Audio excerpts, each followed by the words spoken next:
So, are we going to talk about buildings or computers? Buildings and computers?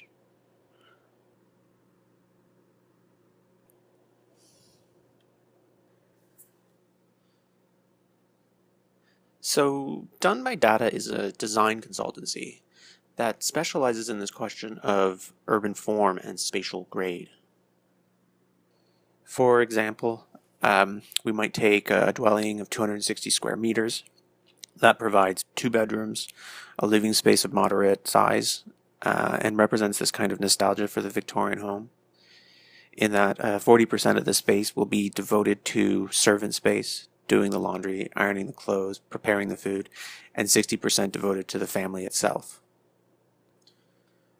When in fact, with some fairly minor adjustments, we could, with an area substantially less, only 213 square meters, provide 3 bedrooms, a living area twice that the prior design, and still offer the same amenities: laundry, ensuite, storage, etc., and even more: views, balconies, exterior space.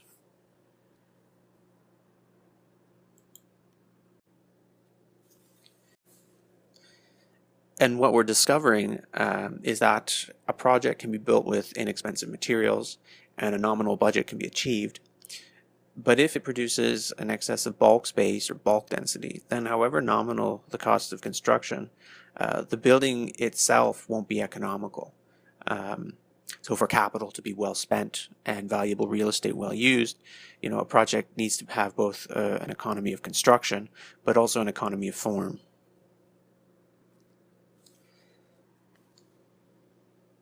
The way we do this, however, has to do with how buildings themselves tend to become highly specialized and exhibit a certain syncopation between them.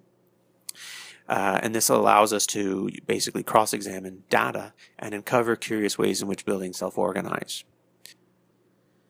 So by virtue of the fact that buildings tend to form into particular spatial arrangements that are then aggregated together in the formation of urban fabrics and building types, appearing at times polymorphic, distinct, and homogeneous, when in fact disclosing to us the same generative pattern, being homeomorphic and neither heterogeneous or homogeneous, we can identify how collective patterns of spatial reasoning in fact underlie the morphology of buildings.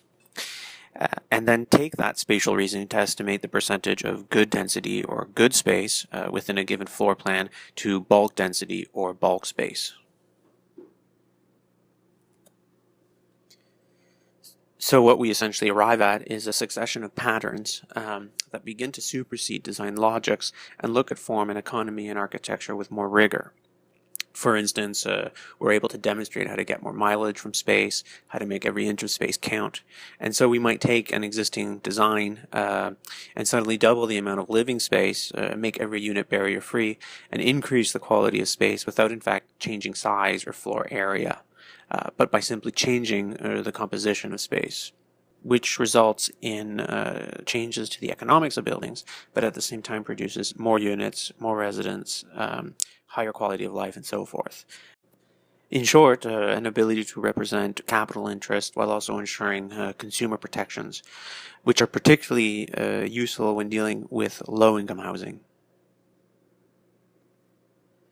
For instance, rather than incur the contraction in unit size, standard of living, and quality of housing typical of low-income housing, such spatial reasoning tools allow us to reverse these tendencies, making it possible to use an algorithmic model derived from analyzing urban form to, in fact, double the development potential of a given site on a site-by-site basis, without impeding on general practices of good urban form or urban design, customizing the zoning rules to a particular site, in fact, in a way that produces units that are then 1.5 times larger, that present ways of finding economies of scale in terms of project budgeting, and without neglecting market exigencies or the need to find economic solutions.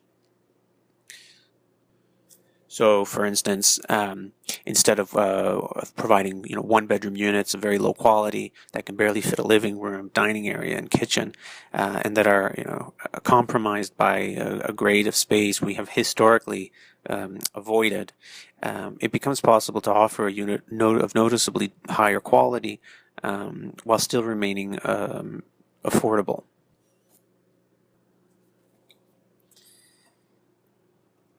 In concluding, however, what we've come to realize with such analytical tools is that today, much of what gets built in the name of economy, in fact, produces the opposite. It produces an excess of bulk space that offers very little value, and to which we've tended to avert or avoid throughout history. That presents a significant downgrade in comfort, quality, pleasure, and no sense of for spatial economy or how to get more mileage from space. When through more careful planning and consideration, with the help of our tools, it becomes possible to regulate density more appropriately.